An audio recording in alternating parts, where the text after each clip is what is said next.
Ladies and gentlemen, welcome to the Front Door Show. This is what I do every day at 8 o'clock. I'm DJ Prieto. I'm the host of the Four Fantastic Events. And every day we have someone from the music industry that I interview, a one-on-one interview. And today I have DJ Gil G. How you doing, Gil? How you What's going doing? on? Good, good, good, good.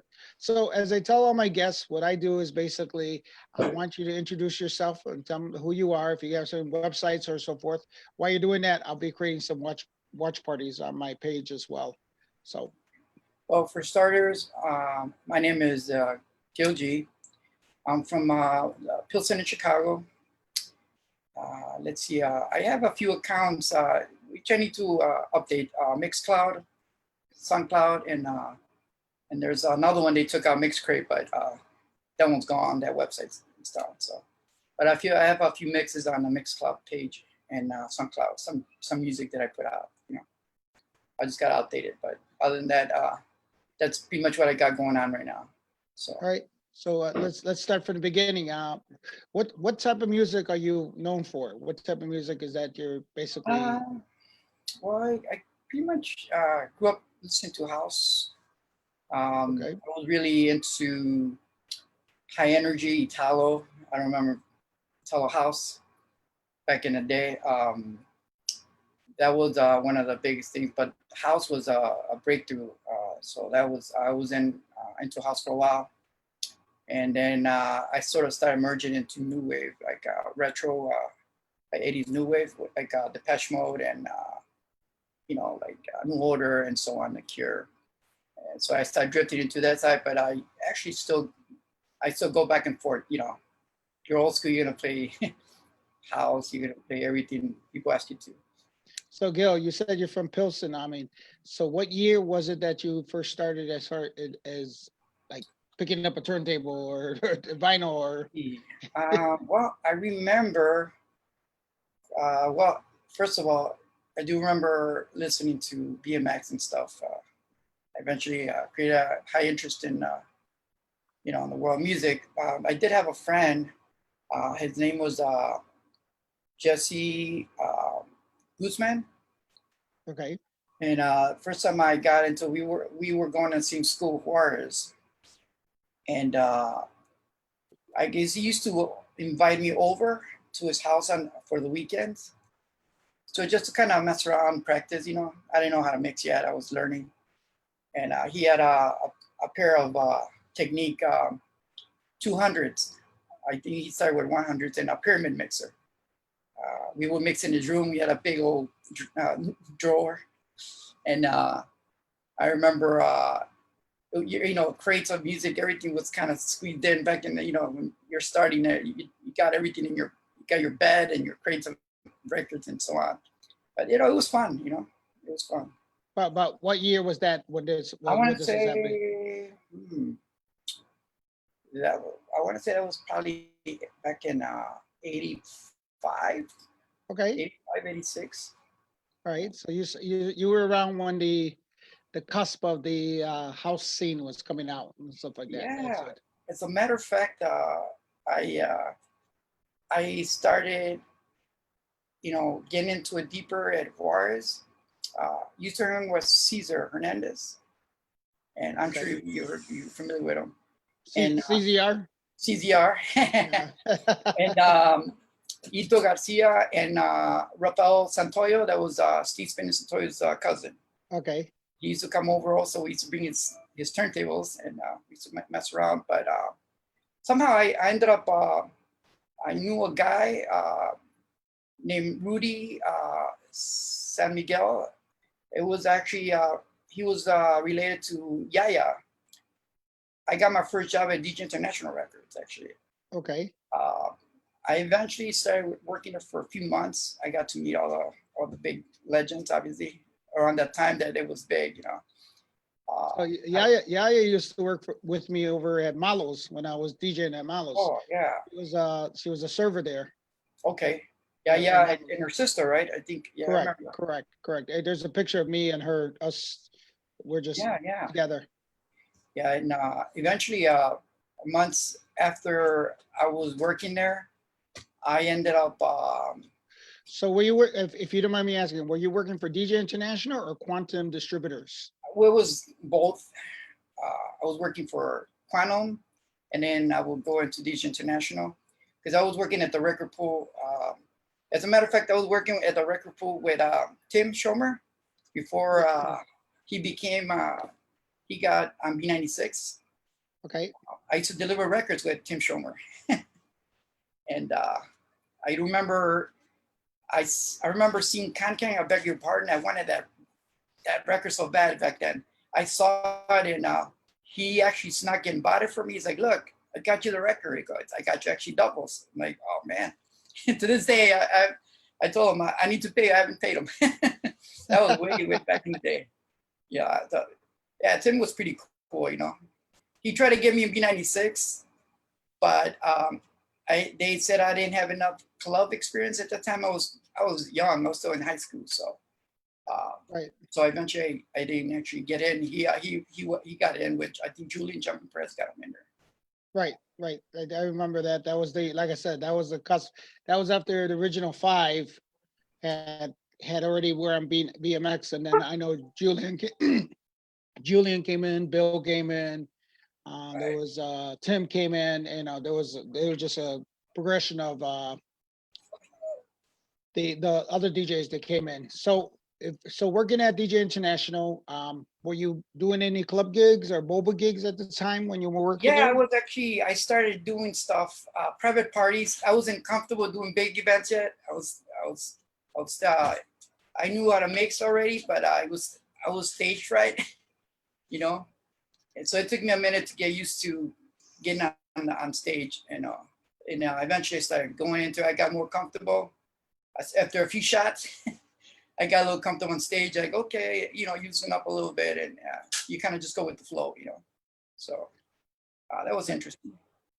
So then, after you DJ International Records, doing a couple club gigs, where do you go? How long did you work for that DJ International Records? And Oh man, I worked there for a few years. As a matter of fact, I think a little after, I think a year and a half, maybe 2 years. I don't remember quite. I was maybe a couple of years. and you were working with Benji Espinosa, Mike Don, Martin Uh, Boogeyman, Luna. Yeah, I mean, we not Fast Eddie, all the guys, Yeah, as a matter of fact, I used to eat in a recording studio downstairs when they were making Yo-Yo Get Funky with Fast Eddie. They said you just gotta be quiet. You can sit there and watch. They're winding the reel to reel. Doing the track. It was pretty fun. A pretty good experience. Nice, So, nice. Yeah, because I don't know if you knew, I was signed with DJ International Records as well for oh, a, yeah, nice. tiny bit, but I never, because I had made us 2 songs. I made two Okay. songs, and that's how Lauren is the one who pushed it actually Yes, for I remember Rock. Laura. Yeah, she pushed it for Rockham to sign me, and I had a producer's contract as well as an artist contract, so I had both, and didn't do anything with it because then I lost interest in it and stuff like that. But that was my short stint with DJ International. But stay friends with everybody. Stay, Of course, yeah. You have stay, you have to. if, You gotta stay together, network with everybody. right. That's the best part. So. And Uh, so then after the 2 years of DJ International Records, where did you go from there? man, I started doing a lot of mobile DJing. Um, Actually, I got into a crew with uh, Yasmin Flores from UPCs, remember Ultimate Party Crew? Okay. Um, Baby O, DJ Baby O, Out of Control P. We have had this crew called the Violators, and we were still okay. We had our business cards. We did mostly private events, nothing like because we already had done our moving around our mobile DJing, so that was pretty much that. And then I ended up eventually, there's so many things that I evolve in so many ways with different DJs. I collaborated and so on. And so I remember we ended up making this party called Riot way back. I want to say like late 89, 88, 89, somewhere around there. Victor M, I was DJ Nan, myself, Julius Oliver. Eventually everybody kind of went their own way for a while, and we end up eventually reuniting, and here we are. We're still kicking ass, trying to get back. So just to be clear with everybody, because I know you mentioned it, and I just want to make sure that there were a lot of party crews, and that's what. And just in case, one of the things I tell a lot of interviewers, me and you may know what we're talking about. Yeah. Sometimes people don't know what we're talking about in the sense of it. So why don't you explain what a party crew is and what that consists of, and how that, kind of in your version of what a party crew was? Well, a party crew is kind of more like friends hang out. You guys make a crew, kind of like a drinking party type of scene of friends, and then within that circle you have a few DJs that represent the whole crew. Eventually they would do different house parties back in the day, a few big events, like co-ed and so on. And wasn't it more prominent because of the neighborhood it was from, that they would create these party crews, and like I remember K-Town had its party people, right, and and there was just different names for these different party crews, party people, party crews, party, whatever you want to call themselves. Kind of like, I don't want to say groupies, but it was just friends, pretty much hanging out and supporting you, pretty much. Right. When you did gigs, and there's other party crews that did gigs under the same roof, so everybody collaborated. Back in the day, it was fun, very, very fun. Yeah, that was before and nothing against it, but I know that at one point we were trying to be, and I say we because we were kind of in that scenario where there was the gangbangers, and we didn't want to be the gangbangers. We wanted to be we basically, the party crews were like, hey, we want to hang out like a gang of people, but not be a gang. That's what. Right. And that was kind of what I was trying to relate to, because of the fact that, and then I know that I remember growing up, oh yeah, that's a gang, and I said, no, it's not a gang, man. It's just a group of guys. It's a group of guys, but people confused it, for whatever reason. And I remember my first party crew I joined was Land Society with Tony Mixing. I think it was Carlos Castillo, Victor M, myself, a few other DJs. I just can't mention a few, but I started, and that's how, it was different back in, in those times, times just evolve. Right. And then you guys all went to Benito, right? Is that correct? Well, yeah, like Caesar, Ito Garcia, and I had like kind of my circle for a minute, no party crew. And then eventually Caesar, I ended up meeting Caesar through Tony G. I'm sorry. I ended up meeting Tony through Caesar. I'm sorry, I said it backwards. And eventually that's how we all kind of just started, talking and doing things and stuff like that. Right. Parties. Okay.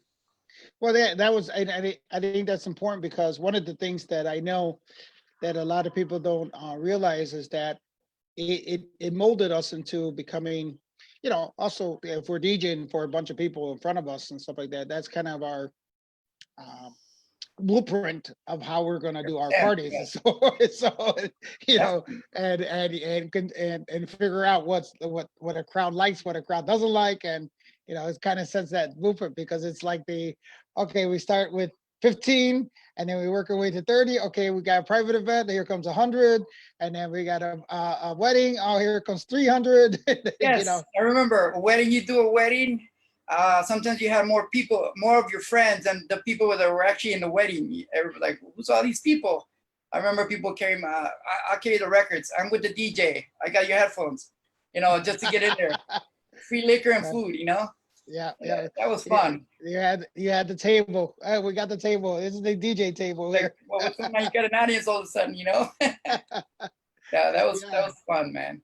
because That I mean, and you know, and if we DJs have a certain camaraderie that we can all talk about and say, yeah, we DJ'd at this wedding place over here on South Cicero. We DJ'd at this place, and it was all kind of the same yeah, places that we we that Brashley or I mean just different right. the And I places. hear you. I used to bump into DJs that they had just finished a wedding in the same I want to say same building or same place where they were doing a cotillion. And they're leaving and I'm setting up, you know, for a Right. different it was like, hey, what are you doing here? Oh, I'm doing another set. Oh, I just got done with mine. So it was, you know, it was Yeah. So pretty we fun. would I know we would sometimes it would because if I didn't know where a place was at, I would ask one of my DJ friends, "Hey, you ever DJ at this place?" "Oh yeah, I've been there. Yeah, I Oh had yeah, six gigs last year, this year." I said, "Oh, okay, they're cool." good spot. Oh yeah, no, Yeah. I remember Oh, that oh, was but they used to tell, "Oh, Mitch, make sure, man, you got to go through the back door. You got to yeah. go, bring your dolly because this is what happens." I said, "Oh, okay, no problem." Don't come looking like a bum. Try to try to blend in a little bit. You know. So So then you just come all bummy. We come with jeans and you kind of feel like underdressed. You know. It was just it was a whole different experience. You know. So after you're doing the mobile gigs, and did you eventually get into the nightclub aspect of it, or were you I always? did. I ended up. Let's see. Marlowe's. I did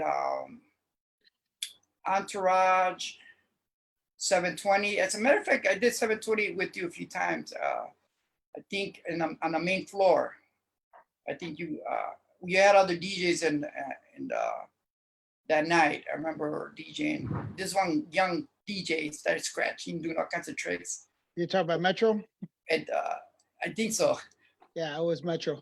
Was it Metro? I thought it was 720s.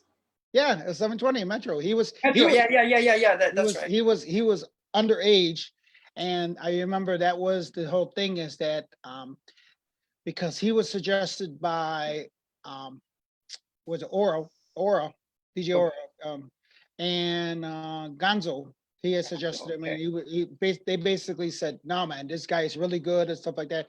And his parents came too. Oh So, wow. Yeah. I didn't know so that. yeah, his parents came, and I end up knowing his parents, who is mom and dad. I end up knowing him because of the salsa scene. That's how come I knew him. Right. I hear you. And I said, "Oh yeah," he goes, and his father basically said, "No, we're going to be responsible for him," and that was my like, okay, hold on, let me tell. It wasn't Ed Tunney at the time; it was Michael that was Right. running it, and I talked to Michael and Cheeseball, and I basically said, "No, man, let him, because I told him the reason why I'm telling you let him because I was 15 years old and someone let me, and if they didn't give me my break, how is he going to ever get his break?" Right. And I mean, the talent's there. You just Why are you gotta gonna? And he brought his parents. right. So You gotta give him the credit. Somebody's got to give them, somebody's got to open the door for them somewhere, but that's just not. I mean, that's just not DJs. I've seen that with musicians. Yeah. That because I've had plenty of salsa bands where I forgot one of the bands, and he's on there. They have his little brother who was only 12 years old. He does the trumpet and stuff like that, and he's performed, at Wow. these events. And it's his brother there, his father's there. I mean, what are we gonna do? But Hey, you let him play. let That's him play. He's got the talent. Let him do his thing. yeah, because I mean, a lot of people have talent. Just because you're under 21, Yeah. it doesn't. So I think that's one of the things that I remember about. Yeah, and I remember you being there. You were there as well. I think, if I'm not mistaken, you also were recommended through Aura as well. I think he's the one who recommended you. Someone or WizKid, I think, recommended you, or some. Whiskey. Yeah. Yeah, Yes. that Yeah. was. I remember it was just because because I wasn't in total control of all the DJs there. Right. Right. I was not total control. One of the things that I was in control was the marketing of one. Right. And that was one of the things what after I left Volcan and doing 720, I says, no, you know what? I got too much on my plate because I was doing a guest list of 1,800 people. I Wow. was like, Yeah, and I said that's a lot. cheeseball, and it was cheeseball, and obviously Wesley was there, and Gonzo was there, and then Edgar Marquin was there, and then I was like, man, I says, I'll give you some recommendations. Yeah, blah blah blah. And that we always talked about it, and they would say, oh yeah, we're gonna bring in this guy, and I remember they talked about you, and I says, oh okay, hey, I didn't know, I don't think I knew you personally then. Before that, Yes. I didn't know you personally, so probably that was probably the first time that we had actually met. Right. And then other friends, I think, friends of mine, just mutual friends. I think you knew a few of my other friends too. So I remember very clear. So Yeah, there was, I mean, it was and generally that's generally what happened is like, and if you hear any of the interviews, a lot of guys that had worked with me were recommended to other DJs, and like when I had my open DJ night. So especially my open DJ night, when I used to do that, I give people always the opportunity. And Victor DJ there, Mr. Wonderful DJ there, Fuego DJ there, all these guys, yeah, all these different all these, Chicago DJ. all these known DJs, right? Yeah, it just, I don't know who they are, but you know what? As soon as like one of the guys said, as soon as he started playing, I was like, get his number. Like get his number. Because I listen. I'm listening, Yeah. and I think that's the one thing that I've been really good at is Good year. Yeah. just listening. Oh yeah. Well, that's everybody's got their own little style. As long as you move the crowd, you get the Right. crowd jumping, and people get crazy. It's a good feeling. Right. So you were mostly doing the downtown clubs. Is that what I'm Downtown saying? clubs, yeah. I also did stuff for Miguel Herrera. I don't know if you heard of him. Miguel Herrera. He was another promoter. He was doing Entourage also.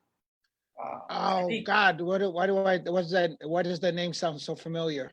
but I think he does more like big events now. I don't know. He drifted somewhere else. I don't know where he went now, but he used to do Entourage, and I did Sandbar a few times. Man, so many places. Like I try to keep the places. All these places disappear. You try to remember every single club. So that was about 2006, 2007. Is that correct? About that era, if I'm not mistaken? Yeah, yeah. Because, That, and the reason why, because I meant specifically because in 2005 I brought Pitbull to Volcan, yes, yeah. and then a year later is when I went to 720. That was 2006, and Yeah. it was almost that year later that is when I started doing 720. And if that was you were doing the Entourage, you said 720, but were you guest spotting or were you resident? I was in different clubs I was a resident Entourage, but after that I was jumping to as guest DJ at different clubs. Every other weekend. You know what I mean? And so I got used to it after a while. It's just it's a whole scene. It's a whole different scene. You know what I mean? So that was fun for a while. Then, after a while you get tired of the club scene and you start going into more like lounges and stuff like that. Right. Well, it also I think that how long did you do it for? About 3 years? Is that what you did with the downtown clubs? Clubs, I did it for maybe 4.5, 4 Okay. years. So that falls right into what happened after 9/11, because Yeah. that changed the demographics of the nightclub industry. Industry, And yeah. and that's where lounges and Facebook got into play Yeah. with this as well. Yep. So there was that in case people don't understand that there was the mega clubs, we call them the mega clubs, which were Mega club. holding 2,000, 3,000 people, which is unheard of now. Right. And then all of a sudden, then here comes Facebook, and 9/11 happens, and then here comes Excalibur, goes Crowbar roof, and all the 720 roof, and it all the and what took its place is honestly is the lounges. That's what Yeah. kind of happened. You remember MySpace, right? Everybody was on MySpace and they jumped into Facebook. Oh yeah, well yeah, MySpace, yeah, also MySpace, yes, I know. But Yeah. I mean, I think you know, it was MySpace, Mi Gente, you know, it was all these other, you Those are know, these social media. right, social media. But I think more so on Facebook because Facebook kind of took over and then everybody became a promoter. Everybody Right. was doing the kind Oh, of yeah.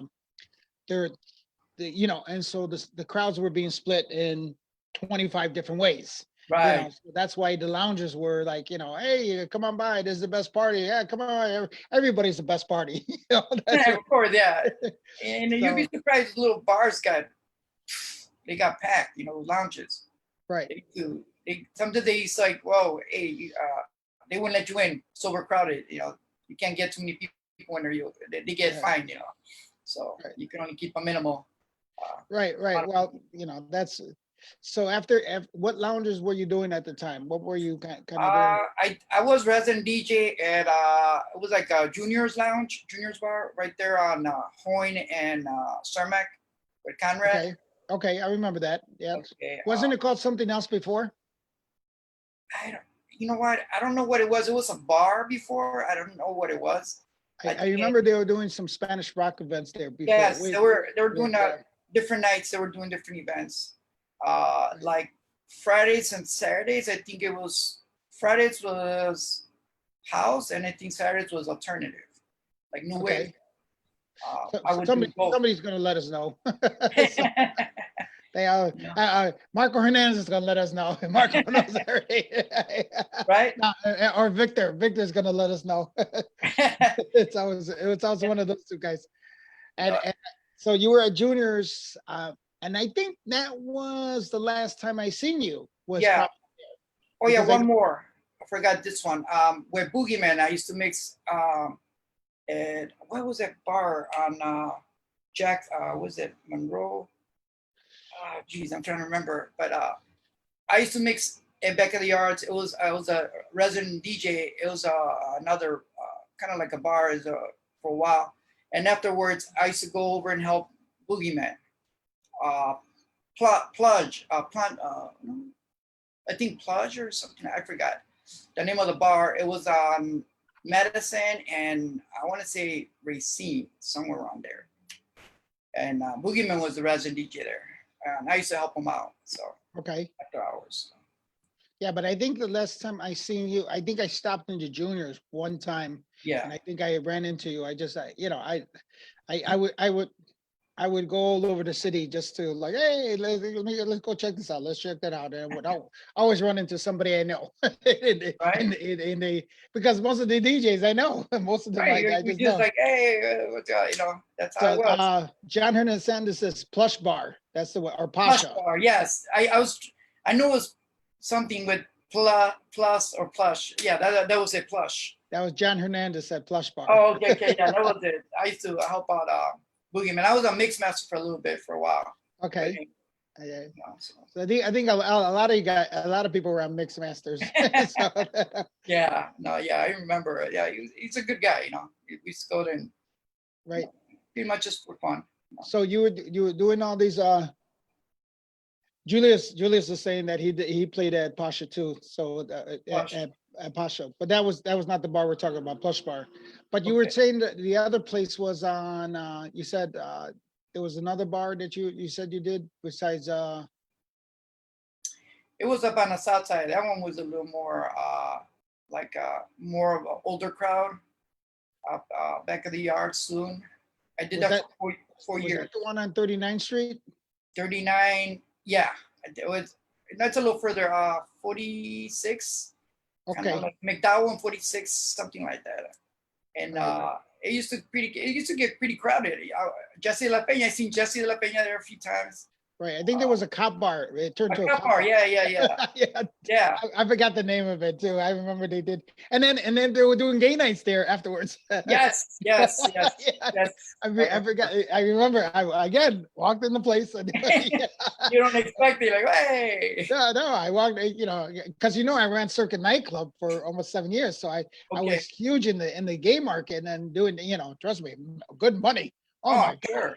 God. So I, because I did Rancho Luna as well. I was doing the gay nights over there at Rancho Luna on a Wednesday and a Sunday. And then, and what happened is that during that time, I want to say it was like the 2007, 2010-ish era, the gay scene kind of changed. And everybody kept asking, come on, Angelo, you did a phenomenal, because I ran the Circuit nightclub and was doing the gay nights for almost like a 12-year period. And we were doing on a gay night on a Thursday, I was doing almost 700 people on a Thursday night over there. And then on Rancho Luna, I was doing 300 people on a Wednesday and almost 600 people on a Sunday. And so everybody was always, I think the last time I did a gay night or attempted to do a gay night was probably about 4 years ago, because I said, and it was because, people remember me doing it and be successful. People remember when you do something good, people start remembering, yeah, I remember this place. Well, because it wasn't just because it was good. It was because it was a clean, nice environment. Okay. Because the events that we used to call, we didn't call it gay nights. We used to call it rainbow events. Rainbow. And the reason why it was so successful is that I didn't use the word gay, lesbian, bisexual, transsexual, didn't use those words at all. Because honestly, out of the 1,300 people, or it was, like I said, 700 people, 40% of them were straight, because they were hanging, and a lot of girls, believe it or not, because they were hanging out with their girlfriends, the guys. Right. So it was cool. So when I used to have my friends tell me, hey, where can I go to pick up some girls? I would say, yo, go to Circuit nightclub where all the girls are at. I go, you just got to be careful what your real girls and what your not real girls. Yeah, see, that's good. You did that. That definitely, I want to say that probably pushed it up even more. People. Well, it was cool because of the fact that it also changed the game market, because in the game market, they thought, or should I say, because nothing against Mike Machiarello, who was the owner of what's called, but he was, how can I say, when I did the game market, I looked at it as like, these are people who love music. It's not about the sexuality of it. It's about the people who just like music. Obviously, they're comfortable in being over there at Circuit. So I said, let's talk about more of the music than the actual, if it's a gay thing or not a gay thing. So, change the look of the flyers, change the look of it. So I made it very comfortable for people, and at the time, I don't know if you realize this, but in the Latin market, especially in the Latin market, and that was mostly what I was doing, there was a big, like, they can't expose themselves in the family. So, doing half naked men on a flyer, they would never bring those flyers home with them. So because we're doing drag shows as well, so there was Paulina Rubio, there was Monica Naranjo, all the, all the Spanish pop singers. Oh, hello? Hello. Are you still there? Well, they take a flyer home, and and trust me, we will watch the stacks of flyer literally disappear from the front door. That's how we knew that they were. So there. Okay, sorry, I lost you there for a second. All right, so I was saying that's how we knew, because I remember there was a stack of flyers that were there when I first started the event, and then because they were half naked boys, and you were seeing like maybe a 6 of the flyers be taken. When I started doing the flyers with the the performers on there and the different people perform like Beyonce and stuff like that, all of a sudden you see the flyers start disappearing because people are taking them.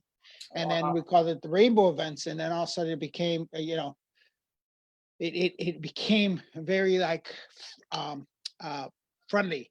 And friendly in the sense of that we weren't focusing on just the gay aspect of it. We're focusing on more the music aspect of it, and it changed the mentality also with the owners and stuff like that, because they saying, oh yeah, you know what, this works.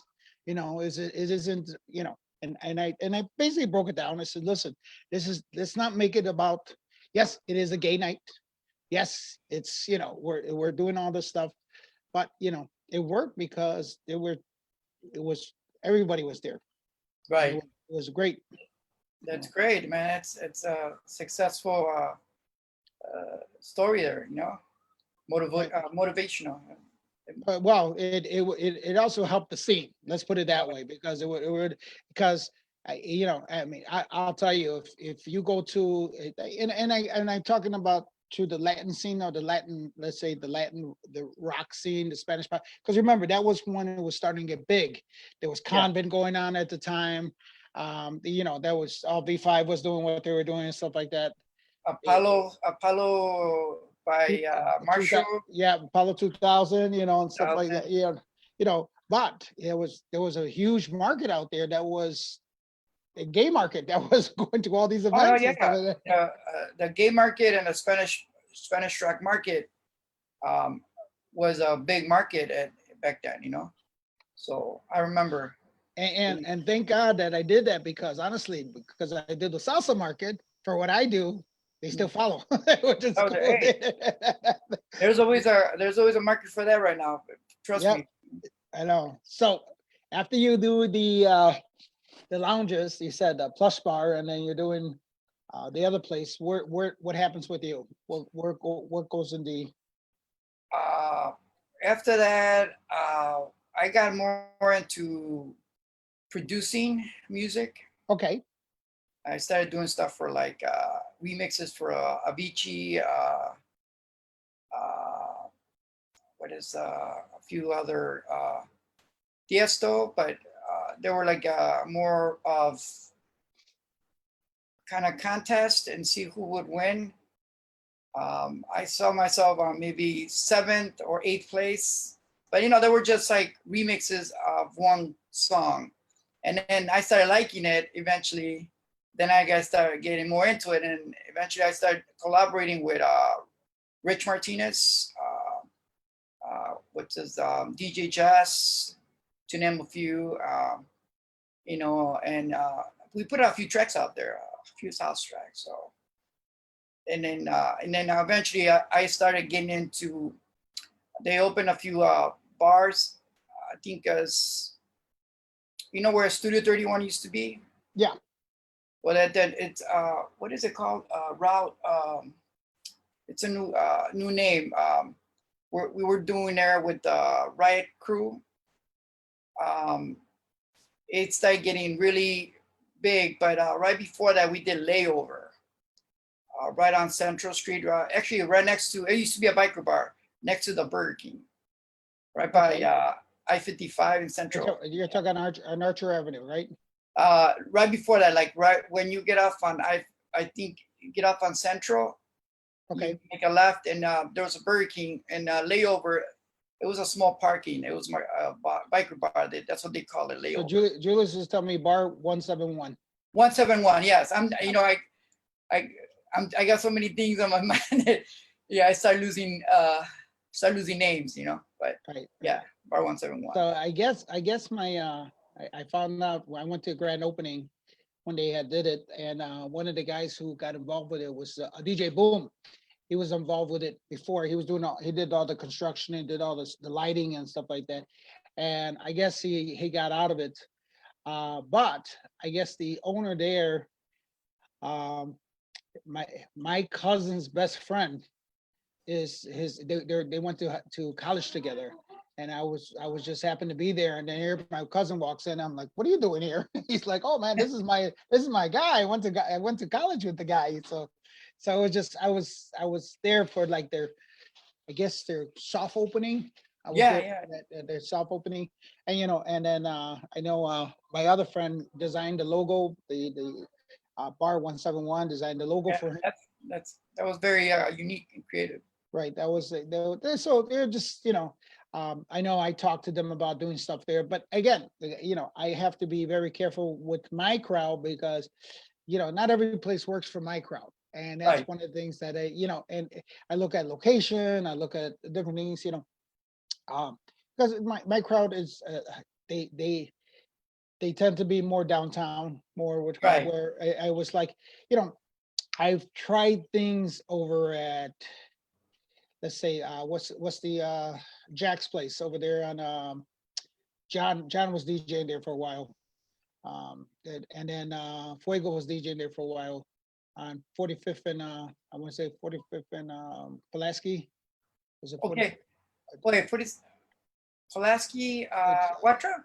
Watra, yeah, the Jack. That's why I said Jack's place. Yeah. They own the Jack. Yeah. So I tried it there and stuff. It didn't work for me, and I did it quite years back. And yeah, we did it. We also did, I don't know if you know that, but Julian and Kenny and I did Jack's, Watra before. And I think we lasted there for about a month and a half, and it just was like, no, you know what, let's just stop and stuff like that. So it was there's some places that work and some places that don't work. I can't if I could tell Depends you on the type of.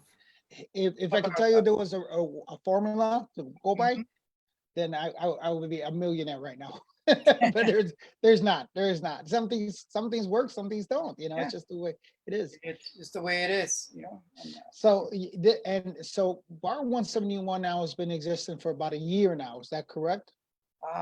yeah, about Yeah. just about, yeah. Because I had heard the stories about what it looked like before. Yeah, yeah. And I had, and basically because Jose Melendez, DJ Boom, has done a lot of construction work. And I don't know if you know who Jose Boom or Melendez is. He owned the Images, The one on Western?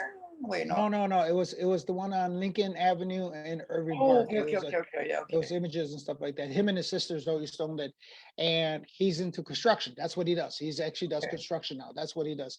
So obviously, in fact, I was still in communication.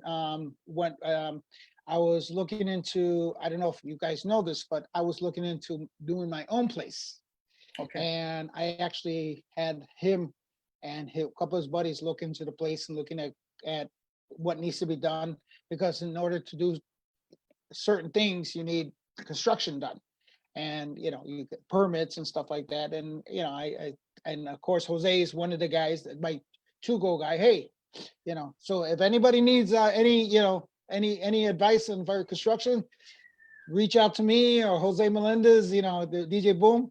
Trust me, that guy is on top of it. Good. On top of it. The guy, when it comes to permits and everything like that, that's the guy. And I'm going to tell you right now that Jose Melendez is phenomenal when it comes to all that. So especially because he knows the club business. So that's why I was saying, if any of you guys ever think about opening your own club, that's the guy you want on your side as far as doing your club.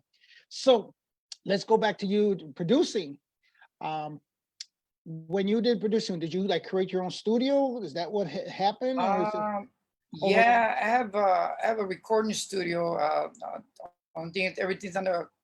They tore everything down, so I have all my studio in boxes because I had to pack everything.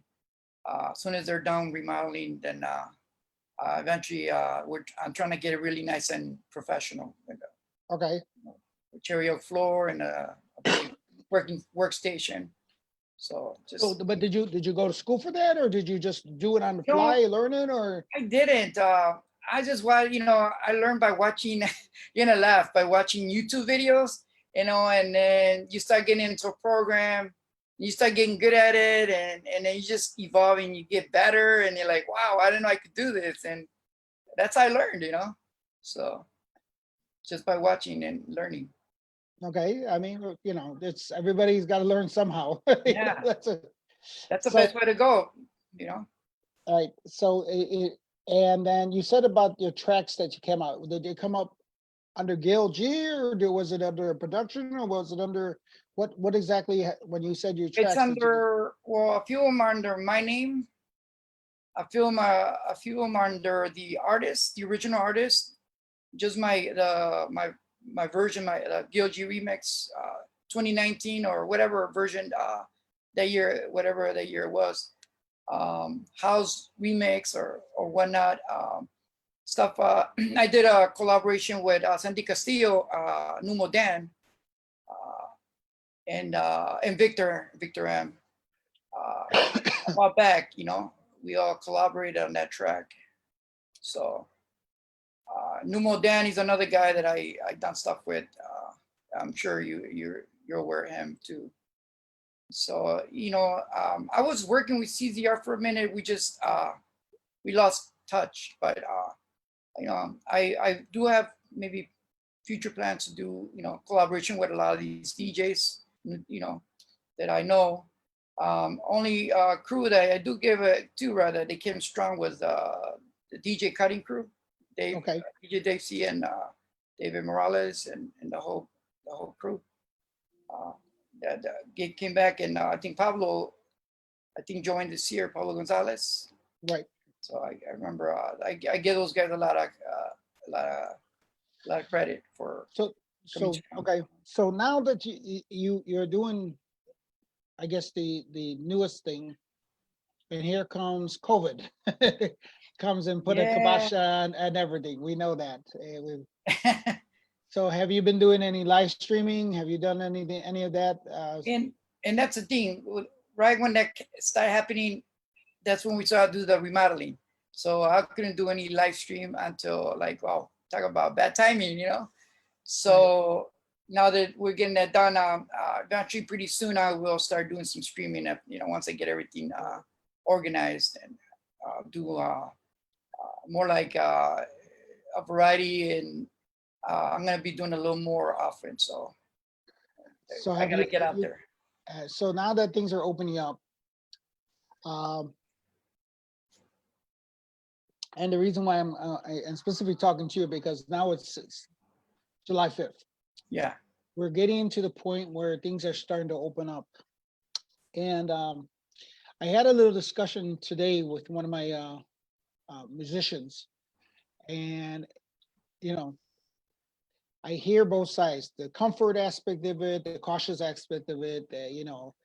Some people who are really scared, some people who are like just being cautious. There's people that don't care. That's the. What is your take on as far as coming now that things are opening up? How do you perceive because obviously there has to be some sort of opening of bubble. I call it the bubble effect, because the surrounding with your little friends and stuff like that, that you get together. What do you think that's going to continue to get bigger as time goes on? Is it a comfort aspect of it that, like, let's see what happens. Let's do this. You kind of just play it by ear as it goes, and you hope for the best. Hopefully things get better. Eventually things get better. I want to eventually evolve and expand with other crew. Other DJ teams and other promoters. Expand. Get back out there. Pretty much just sell yourself, network. Kind of just collaborate with other people. So. Right. So that, I guess that's going to be, and that's what I'm gathering about is it going to be mostly online?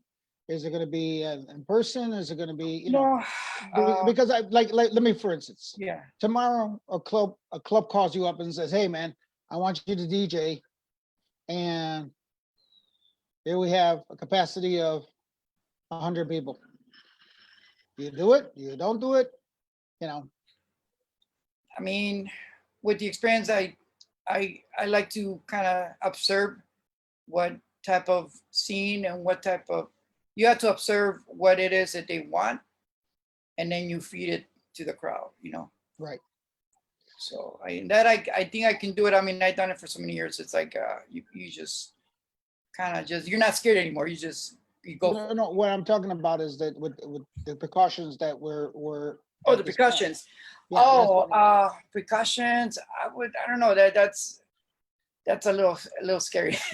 I don't know. I would think about it twice right now. Yeah. Yeah. So right that's why I'm asking. No, not right now. That's I guess the question that I'm asking is, because now that things are opening up, where do we cross that boundary? And I understand the health boundary. That's not what I'm talking about. I'm talking about your comfort boundary, as far as what you think is, because, okay, for instance, let's say you're in the DJ booth and nobody can be by you. You got your shields up and everything like that. You're comfortable, right? That nobody's going to bother you. Nobody's going to mess with you. Right. Let's say this place has 1,000 people in it. Oh, jeez. But no, wait, hear me out. But 1,000 people are nowhere near you. Okay.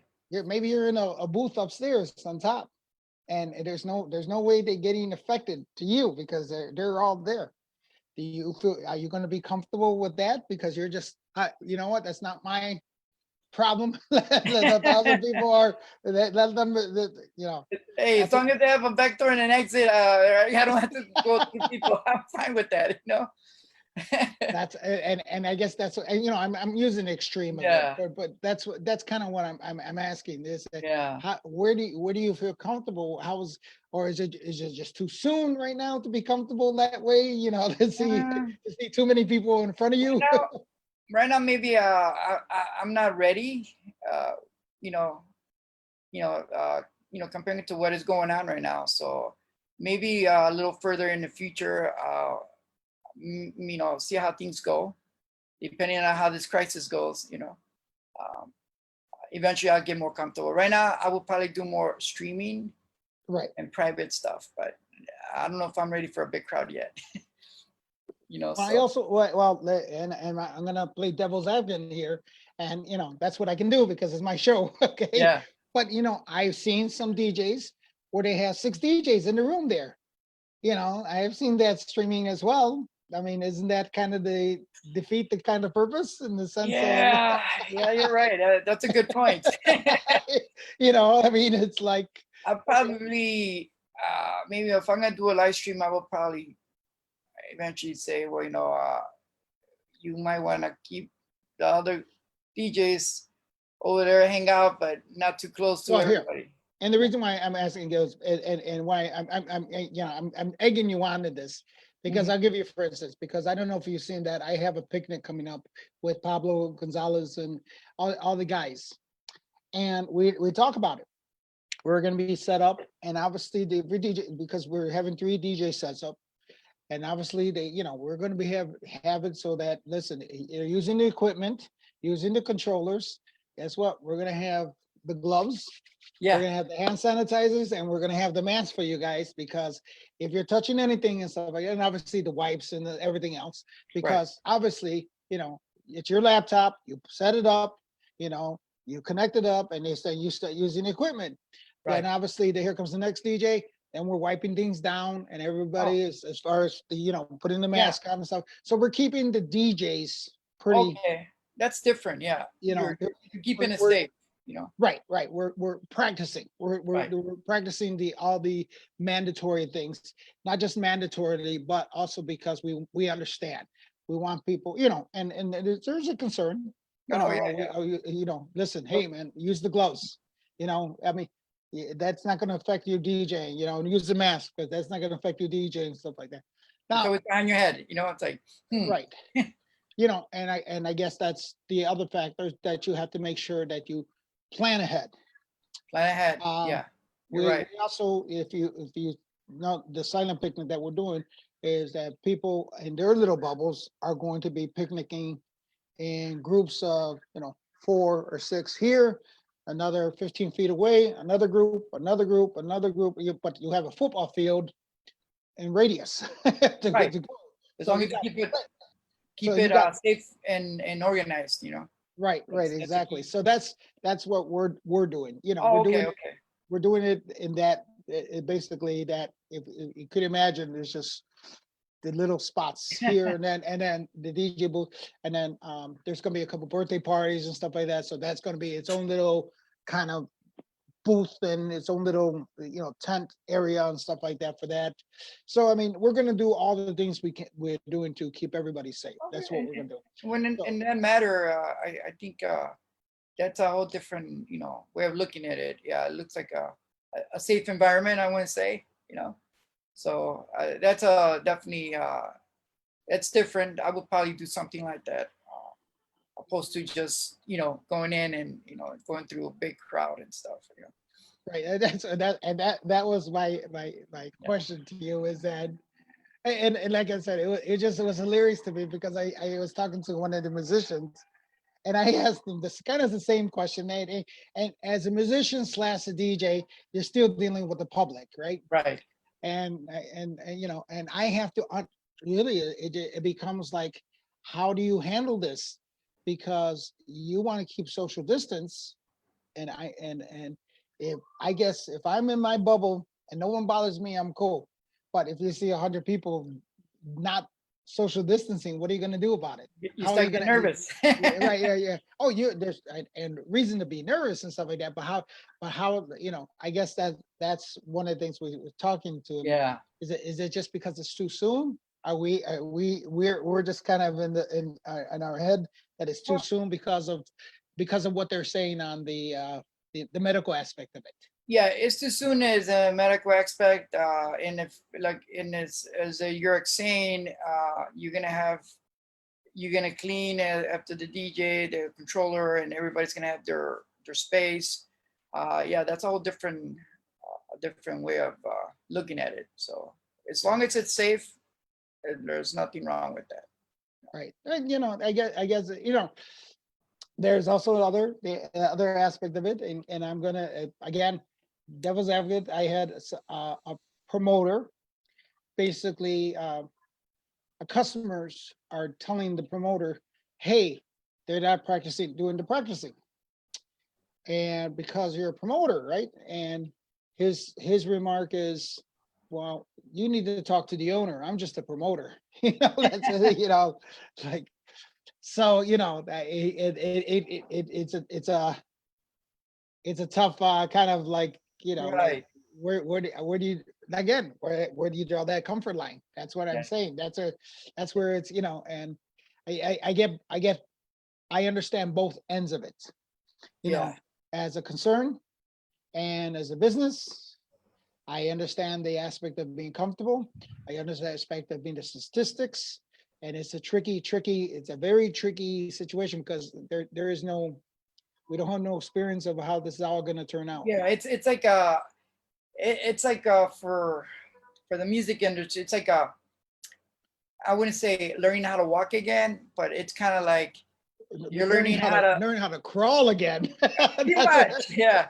You're just that's you're kind of testing the waters, and you know you don't want to jump in there too soon. You know. right, right. And that's what I even said that in my other interview. I says that we have to crawl before we walk, and we have to walk Exactly. before we run and stuff like that. That's the exactly scenario Yeah. that I think we've all said, because that's a really, really scary situation, because we don't know where this is going to go. There's a lot of unknowns. There's just definitely unknowns. We don't know, opening the what the capacity issues are going to be, what the, you know, we don't even know what's going to happen tomorrow, because who knows if the governor's going to get pissed off because of what happened this weekend. We don't know if that's, you know, I haven't Right. heard anything really, but I haven't heard any really horrible stories, other than the, you know, unfortunately, the little kid getting shot. That's the sad one, but that's a different animal, and you know, that has nothing to do with us. Yeah. Just as far as the crowd control, I think Park control. Yeah.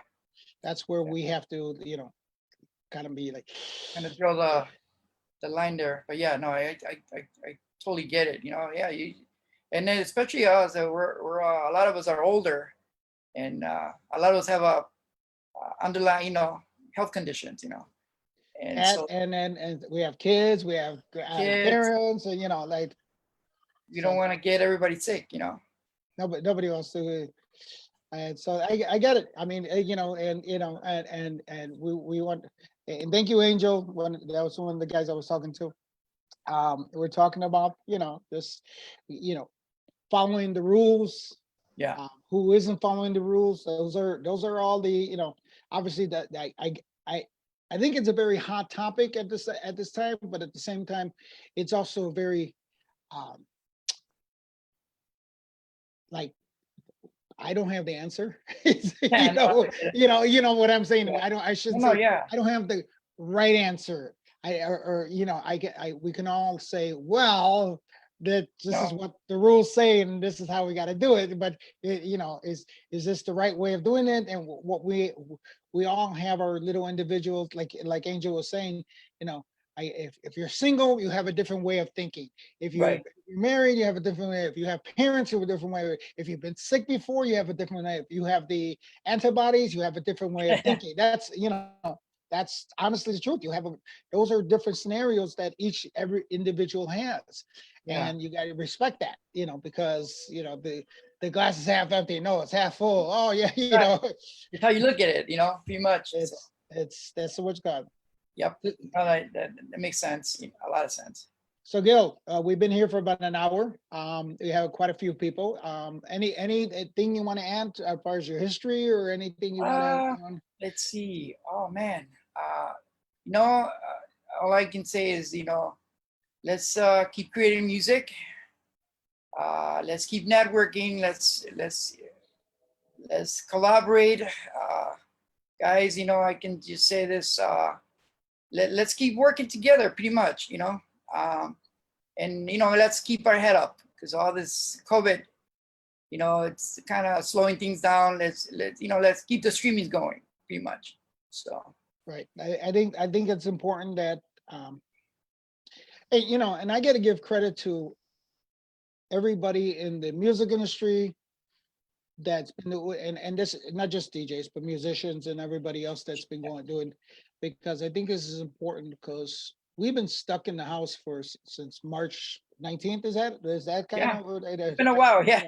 yeah, so it's been a while, and there's a bit of an anxiety and there's a bit of anxiousness as well. And if we give a little comfort to the fact that we're doing what we're doing, the show giving comfort, uh, as far as keeping people interested in other topics than just talking about COVID all the time, and I don't mean to bring up, but it's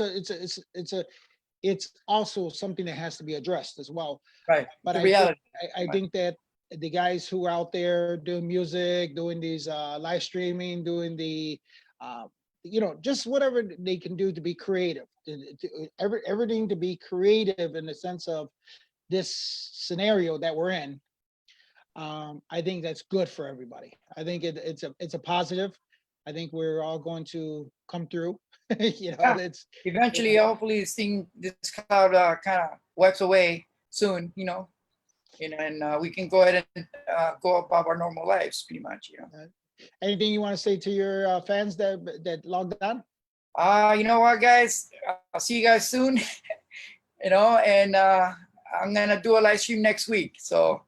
Oh, just good. keep doing So it. your studio's gonna be ready. Good. Pretty much, yeah. I should have it up and ready. So.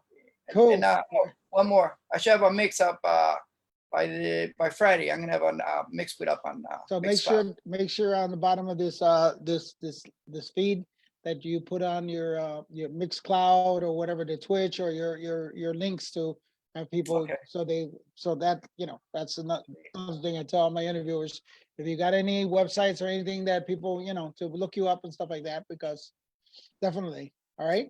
Oh, that definitely. It was appreciated. It was a great interview. Thank you. All right, no problem. I told you it was gonna go quick. Man, you can just go on and talk about a lot of things. Just so much going on. It's like wow. Absolutely. But I'm glad you told us your history, and that was cool. Appreciate it. All right, Gail. Thank you. Everybody, thank you very much.